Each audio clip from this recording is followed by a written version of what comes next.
Hello and welcome to the Hyzer Flip podcast, brought to you by Ultimate Disc Golfer. I'm Brunch. And I'm Null. Every week, we'll be bringing you a conversation with an Ultimate player turned disc golfer. We hope that this podcast helps you on your journey through disc golf. Without further ado, let's get into it. Today we are joined by Jay Clark of Boston DiG and Ironside. Jay has been playing Elite Club Ultimate since his days on the Tufts E-Man in 2011. He also has produced some of the world's greatest Callahan videos. Jay plays in the New England Disc Golf Team Challenge and plays in local pro tournaments as well. Thanks for joining us today, Jay. Thanks for having me. To get things started, can you tell us a little bit about your transition between sports? So I've been playing Ultimate kind of forever, since 2009. And early on I sort of have like a obsessive personality a little bit, at least when it comes to hobbies. Collect a lot of hobbies. And early on, coming from like baseball and football, I loved how like aerobic and athletic Ultimate was, and there were like a lot of really cool parts of the sport that don't exist in other sports, like the idea of a bunch of people piling up under a floating disc and timing your jump and skying people. But my throws were pretty raw because I didn't play in high school. So I actually didn't even play freshman year at Tufts because I was afraid that my forehand wasn't good enough to try out for the team. So I spent that year, I kind of thought college was for learning, but I went a little crazy not playing sports. So this is a long-winded way of saying that. Started playing Ultimate, kind of got obsessed over like the athletic dominance part of the sport. Ended up playing in grad school for 2 years because I had missed that first year at Tufts, and then played club in Atlanta. And as time went on and you kind of like start gathering all these check boxes to check off for your Ultimate career, and as the career gets like more accomplished and well-rounded, the things that I thirsted for out of the sport got less about getting better mechanically, I guess, and more, I got really into like the mental battles that come with playing. So like before every tournament, I would have this like huge wave of anxiety. And that's a terrible feeling, but you like bottle that up and turn it into like a block or something, give out some high fives, and like that feeling of like facing your demons and coming out on top was super addicting. At Georgia Tech, 2012 was our Cinderella season where we went to the nationals for the first time in 20 years. And it was like a really tight knit of dudes who propelled that team. And one of those dudes was Andrew Fish. And he was, I think, in grad school at the time. We were the same age. But by my second year, he had run out of eligibility, but was still at Georgia Tech. And he was like wandering around the activities fair and ran into the disc golf dudes. And they're like, come play disc golf. And he said, yeah, and got like really into that. So that was 2013. And since then, I went through the same process that every Ultimate player goes through, where I think we're so protective over wanting to prove to people that Ultimate is a sport that we like try to disassociate. We're like, no, we're not like dogs at the beach. Like, no, we're not like disc golf. Like we're running and tearing our ACL and like laying out and getting bloody and dislocating our shoulders and stuff. So I had never really taken it seriously. And this whole time Fish is like, yo, disc golf is kind of legit. And he's getting better and better and better and better. And then finally, like a couple of years ago, a buddy locally in Boston, Ironside guy, John Hirschberger, like made me promise that I'd go out to Devon's with him and play around. And we played on like New Year's Day, and there was like a foot of snow, and the round took like 3.5 hours, but I still like absolutely loved it. And afterwards, he's kind of like, hey, if you like that, then like you're really gonna like disc golf at its best. Yeah, that was like 2 years ago now. And to tie it back to like the beginning of this long-winded journey, it's all the mental battle of ultimate and none of the ability to like hide behind Nick Lance or like any of your other star teammates. Like you have to show up, you have to perform, you have to own your failures, and you have to figure out what to do next. So I think there's an answer in there somewhere. I think there is too. That being said, when you were starting out, how often did you find yourself going out and playing rounds versus throwing on a field, practicing putting? Early on, we would just play rounds all the time. There's a small group of like ex-Ironside, mostly dudes who were starting to get into disc golf. And we would just play rounds with, a mid-range and a putter. And then eventually that turns into 10 discs, turns into 20, turns into 50. But didn't really start doing field work or putting work until maybe the last 3 months, to be honest. With COVID going on, I'm sure you found yourself playing more disc golf, but as this progresses, and obviously there won't be an ultimate season this year, but going forward, how do you see your journey going along with the two sports? So first of all, COVID was the best thing that happened for my putting stroke because all the courses were closed and I had just gotten a basket. And it was a good time for me to reconcile my grip. So I was putting with kind of like whatever grip that most ultimate players will use for like a high release backhand or something. And I had seen some Paul Macbeth videos where he really advocated for getting your pointer finger rolled on the rim and up onto the outside. And I also just kind of committed strictly to the Hyzer putt. And so that was super uncomfortable. Like the grip was completely foreign. Throwing like a pure Hyzer putt, that motion does not come from ultimate at all. So the whole thing was very uncomfortable, but started seeing some progress, and then everything mechanically just started to click into place. And specifically like how the two sports are interacting, I think it's going to be a one-way street. I don't see any disc golfers like deciding to go pick up ultimate, but definitely a lot of people in both my inner circle and the greater like anonymous Twitter community seem to at least be dipping a toe in it. And some people are still in the camp that it's lame or it's silly, both of which are probably true, but so is ultimate, so calm down. Other people are starting to see, especially with like all the post-production, like Jummas, all the like well-produced video content, they're seeing what the top of the sport can look like. Do you feel that you could, and do you feel you want to play both competitively in the future? I don't think I could play both at the level that I want to simultaneously. So I think it would have to be one or the other.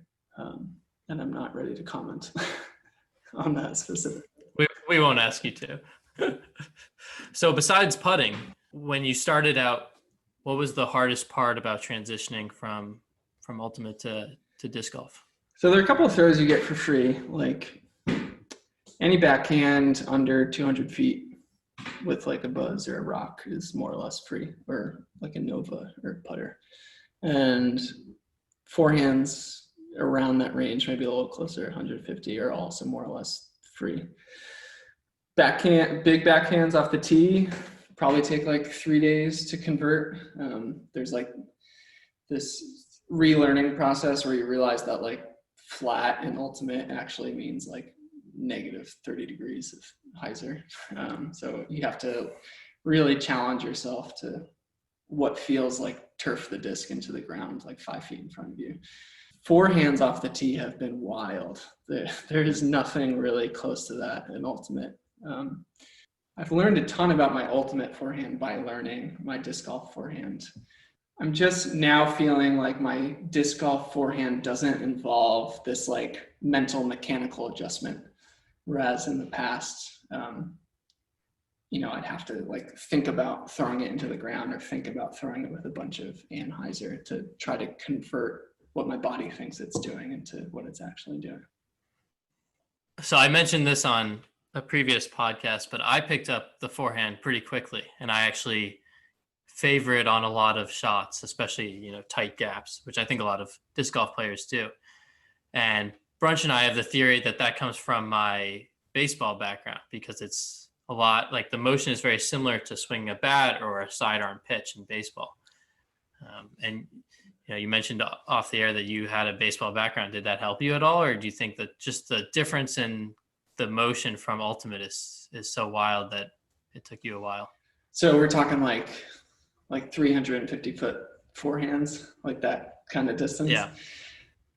My friend Fish, who I mentioned before, from Georgia Tech, who's he's like a top 20 rated player in the world right now. And both with ultimate and with disc golf, he's like a really incredible mind at trying to break these things down. And we have texted a lot about the biomechanics of a bunch of different athletes. And we talked a lot about baseball players with forehands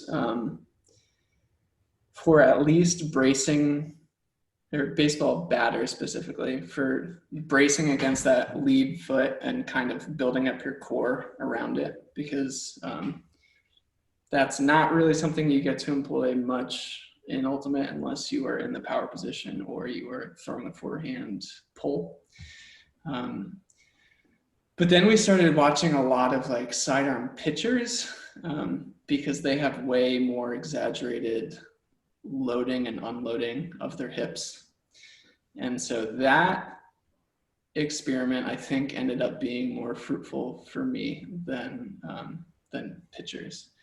I deconstruct and reconstruct my ultimate throws like once a year at least. And I've coached both of you, and I probably waxed philosophical about throwing for way longer than usable, but I've definitely gone through the reconstruction of a forehand via the lens of a righty baseball batter before. So to answer your question, maybe, but I don't think that I particularly found the disc golf forehand quickly. I think that everybody just has their journey though. Like I learned ultimate throwing kind of was stepwise through these like epiphanies. And I think you just have to, I don't know, maybe you did one thing and just felt your hips come through and it clicked for you a lot sooner than it did for me. But I think I just put it on the back burner for a while. It's like, man, like I can throw a backhand straight, like whatever distance you want. And I can't putt. So let me just like throw backhands and figure out how to putt. And then when that is all put together, let's get the forehand more involved. You just cashed out this past weekend in your first pro tournament. Is that correct? Yeah. First pro tournament, Clement Classic at my home course. Working from home like a lot of people during COVID. So I'm playing up there like 2 or 3 days a week before work and then somewhere else on the weekend. Going into this tournament, how did your mental prep and practice prep and throwing prep differ from, how did it feel different from how you would go into an ultimate tournament? I was talking a lot with a couple of my old teammates, Fish and Mark Poole, who's also getting into disc golf, and we were talking specifically about playing tournaments at your home course. And Fish was saying that his favorite tournaments to play are on courses that he's played 0 or 1 times in the past. And that a home course is totally different because you kind of have this feeling like you're defending your own turf, and you also have this just like huge bank of like memories and associations, good and bad, with every hole. So instead of stepping up and reacting, you're kind of remembering that one time you aced, or the one time you threw it into that guardian tree, or like the 5 times that you hit that other tree, and sometimes carry those demons with you. But for this tournament specifically, other than the kind of like the mental prep of imagining starting hot or imagining starting cool and kind of righting the ship, it was just playing a lot with Jack and figuring out our game plan to the point where we like actually wrote them down and sticking specifically to that game plan and kind of leveraging it so that we were maximizing opportunities for birdies and minimizing risk, I guess. Going into the tournament, what were you identifying as the strengths of your games? What are you now identifying as weaknesses in your game? Relative to other disc golfers, I definitely throw further, but that doesn't really get to earn me a ton of strokes in New England because there are very few par fours, and on the par fours, they're not so long that, you know, I'm throwing destroyer or something. It's at Clement, all the par fours are long enough so that my eagle look is like somewhere between 70 and 90 feet. So I'm not really going to cash it consistently, but they're not so long that the folks that aren't throwing as far as me aren't getting their birdie. So they're not separator holes. But I think my strengths right now are scrambling, upshots, and distance. And my weaknesses are probably maybe definitely putting. I mean, my putt is 100 times better than it was this time last year, but it's certainly not a strength. And especially, I was on the card behind Simon Lizotte this round or this tournament. So you just see him like, you know, throw it 50 feet away into the woods, and he'd like go into the woods and like drain his putt from in the woods and come like trotting out. So as long as the ball ended up close to the basket, he was picking up his birdie. And I'm super streaky. So like when I'm hot, like the party's going on in my head and I'm just like pouring it on. And if I miss a hole that I think I'm supposed to get, again, back to the like playing your home course is hard because you have these expectations. So if, you know, you play hole 8 at Clement Farm, which should be a birdie every time, and you par it, that starts running in your head, and then like the pity party can start and maybe you miss another putt. And so those are the big things that I'm working on, are like making sure that I'm, you know, mentally level, and that's getting me off the tee well, and then just continuing to try to improve at putting. For any of the folks out there that don't know who Simon Lizotte is, he is one of the top pros and has a really, I don't know, his YouTube channel is probably the best place to get a sense of who he is. Yeah. But very exciting player to watch and very, very good at disc golf. And Jay almost beat him. I mean, I don't know. You're like 10 strokes off. I'd say that's like almost beating him. Yeah, okay, I'll take it. So jumping around to a slightly different topic, you come to disc golf in a unique position, both as an ultimate player, but also as a ultimate player who produced Callahan videos. I'm curious what your thoughts are on the differences in production of media in ultimate and disc golf, where you think both sports are at, what you think ultimate can learn from disc golf, and vice versa. Good question. So I think the quality of the production in disc golf is a big reason why I got involved in the first place, just because it gave me that lens into what the top of disc golf looks like. Very similarly to like going to Tufts, I guess. Tufts is one of the best programs in the country. And the team is very storied and tradition based, and there's kind of this like allure of excellence around the team that you can pick up just by watching them practice. Whereas, you know, if you see people playing pickup in the park barefoot or something, you're not really connecting that like, oh, this can be a serious team sport that gives me some of these next level positives that, you know, aren't just recreational.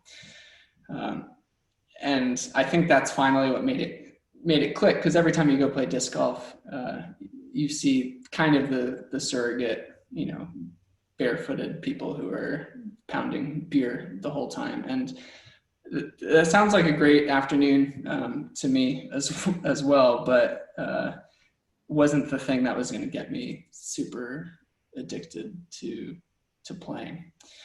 So Jomez, they just have like this really, their commitment to quality and their sense of their brand is super strong. And it's not really something that I see around Ultimate much at all, maybe except for like Kevin Minderhout and his next gen brand. I think he had a similar view where he wanted to take the brand really seriously and the product really seriously. And then I don't think there's like a surrogate for Callahan videos, which is kind of my expertise on the Ultimate side. There's not really like a player voted MVP every year, I don't think, nor are disc golf highlights quite as explosive as Ultimate highlights. So it's not as ripe for like a sizzle reel. Unless you get like Nico LaCastro jumping off a tree over and over. Yeah, that's true. I think the thing that Callahan videos are starting to do well are telling a little story in 5 minutes. And mostly the story is like, here's who the player is. But I think even disc golf could use a little more of that because we're learning about some personalities and it's so marketable, right? Like you watch Philo play and you're like, man, I need a Philo destroyer. And you watch Paige Pierce play and you want one of her discs as well. And but we're still just learning about those, 10 top players in each division who are touring. It'll be interesting to see how disc golf grows. I know in the past decade, at least, the PDGA says they've grown exponentially. And it is interesting to me always to relate how the general public perceives Ultimate and disc golf, because I think both of the sports have very strong communities of people that care a lot about the sport and put a lot of time into watching it and playing it. But like you've kind of been hinting at this whole discussion, is it's still not perceived as a very serious thing, I think, in popular culture. I think that might simply just be because they're relatively young sports. I've always thought with Ultimate that I'm definitely of the camp in Ultimate that the way to grow the sport is to just like invest heavily in the youth. And once like a bunch of young kids are playing and a bunch of parents of young kids are watching young kids play and understanding the rules, and young kids are playing in high school, and then, colleges are recruiting them and stuff. Like, I think that's going to get us to like whatever ubiquitousness that the Ultimate community seems to be searching for a bit sooner than maybe some of like the pro league attempts, which feel a little bit more like fake it till you make it kind of situation. But that's a good point. I think it all ties back together, because one of the ways you get young kids to play is to have them watch people that are really good and want to model their games after it. I think that's one thing you see with Simon Lizotte is he's got all these YouTube videos he's been putting out the past few months, and now you see these new players coming into the sport trying to model their game after him. Yeah, no, that's a totally valid point. So maybe my opinions on growing both of the sports are not quite fleshed out. I know, I agree with you though. I think there does have to be a huge investment in the youth sports, because I didn't have an opportunity to play Ultimate until I got to college, which is a bit crazy because I really love the sport, and wish I could play it earlier. Yeah, but you were playing a real sport. That's true. And that real sport helped me get good at Ultimate. I think that's another thing you find is that a lot of players that are good in high school don't always translate that to the same level in college. It's not always the case, but I think there is a big, at least from the experience that I've had, if you want to be good in college, you got to devote more to your athletic training. And it's not just, throwing discs far. It's all of a sudden you have to cut better and faster. And just wait till when you get to the top of Elite Ultimate, it's just this like crazy fitness contest where you have like Rowan McDonald and Dylan Freechild getting in like the best shape of all time. And it's like, yeah, some people can throw better than other people, but like the team that's in really good shape and really well coached tends to come out on top. I think to tie back to growing the sport via the youth, via role models, I think the only distinction, I guess, that I'm making is that growing the top end, or like showcasing the top end of the sport is great, provided that you understand that the use of that is primarily to influence the youth and young players rather than trying to convince Joe football watcher that Ultimate is fun to watch on a Sunday afternoon also because it's on FX3 or whatever. I agree with you there. And that's one thing I've noticed in my time in disc golf is that the top disc golf players have more popularity than the top Ultimate players. And I mean, you could disagree with me, but I'd bet that the top 10 disc golf players, even top 50, have, like, if we want to say, use followers as a metric, will have more followers on Instagram or YouTube than, you know, the top Ultimate players like Mickle or whoever. You know, the names that we know in Ultimate as Ultimate players, I don't think people outside of the sport will ever really know. Right. Yeah. It depends which camp you put Brody in, Yes. And Marquez. But I guess you could argue that Brody's not the top 50 Ultimate anymore. He might be in disc golf though, with the way he's marketing himself now. Hey, I think all the power to him. I think it's a long journey, and I can relate to it being frustrating, not like being dominant at it right away. But he's definitely come a long way in the little bit of time that he's been playing. To start to wrap things up, what does the future of disc golf look for you?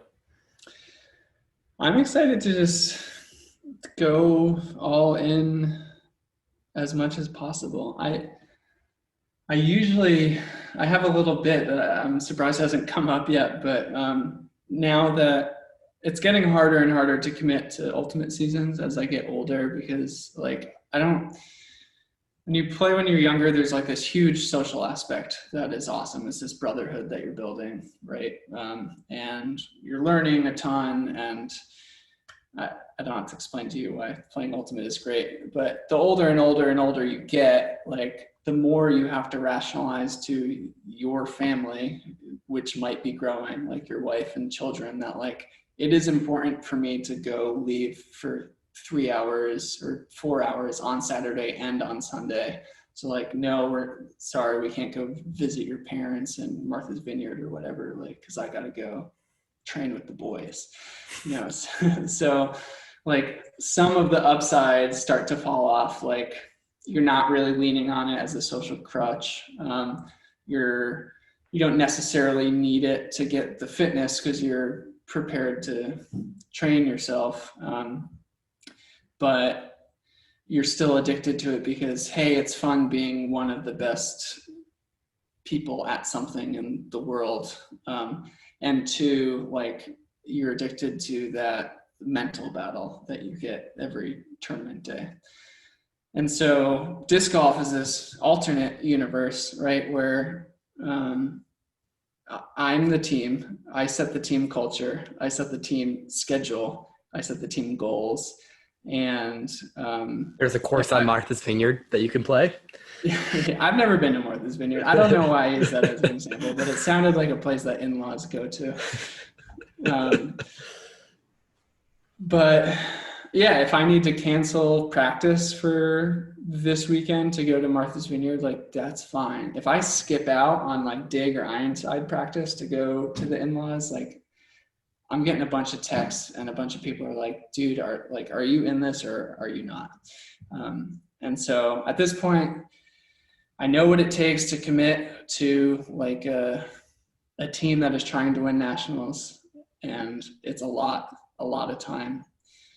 And so the allure of kind of refocusing that same effort towards disc golf is really promising to me. And I've told the Boston leadership a ton that like, if we take practices and we put them Tuesday and Thursday nights at 8 p.m. or whatever in Boston, like I'm all in. But like losing every weekend from whatever May to October, 8 years in a row is pretty brutal. And it's like I like Ultimate, but do I like it, this much that I'm devoting to it? So I can kind of put that energy, because I need to obsess over something athletic, or else like I don't function. Like my wife yesterday, I was just a big pity party yesterday, and she was like, dude, just go play around. Like I need you to go get this out of your system and come back. And I can have that practice schedule. So like I can wake up at 5:30 a.m. before work, drive, go play a round or two, come back, log on to work by 9. And, my wife is happy because she gets to sleep from 5 to 8, right? Like I'm not taking up her weekend, nor am I taking up time that she finds particularly valuable.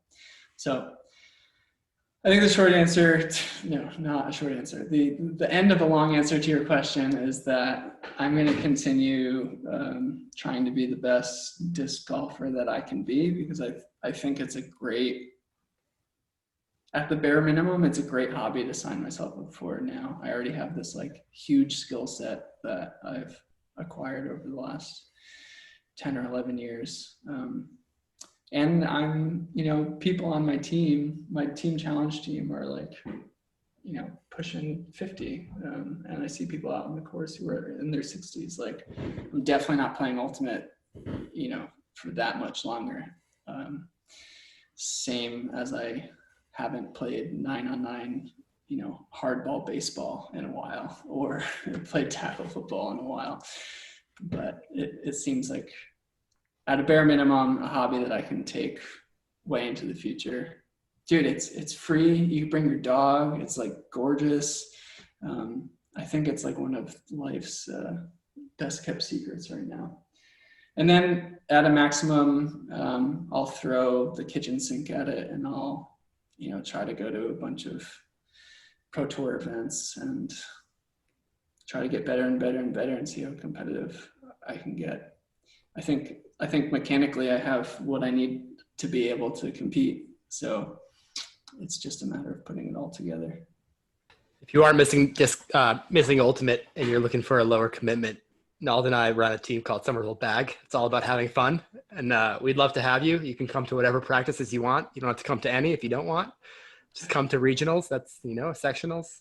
We'll let you decide your schedule, but it's an option. I'll throw it out there. You don't have to give us your answer right now. Okay, I will consider it. Great. The last thing I kind of want to touch on is you also have, and this isn't related to Ultimate or disc golf, but you play a lot of music and have come up with some great songs that I've jammed to. But also, I know you're constantly coming up with new stuff. Do you want to touch on that and maybe throw out your your channel or whatever and get some people listening? Sweet. So if you happen to be one of the millions of people out there that love Ultimate and disc golf and avant-garde rock operas, I'd appreciate you checking out my project Rope and Ladder, which is a rock opera that's about an hour long. And yeah, if you're not, sweet. I don't expect you to be into it, but yeah, it's been cool. Thank you so much for joining us, Jay. Thanks for having me. This was fun. This has been the Hyzer Flip podcast by Ultimate Disc Golfer. For more great Ultimate and disc golf content, make sure to check out ultimatediscgolfer.com and follow @ultimatediscgolfer on Instagram. Thanks for listening.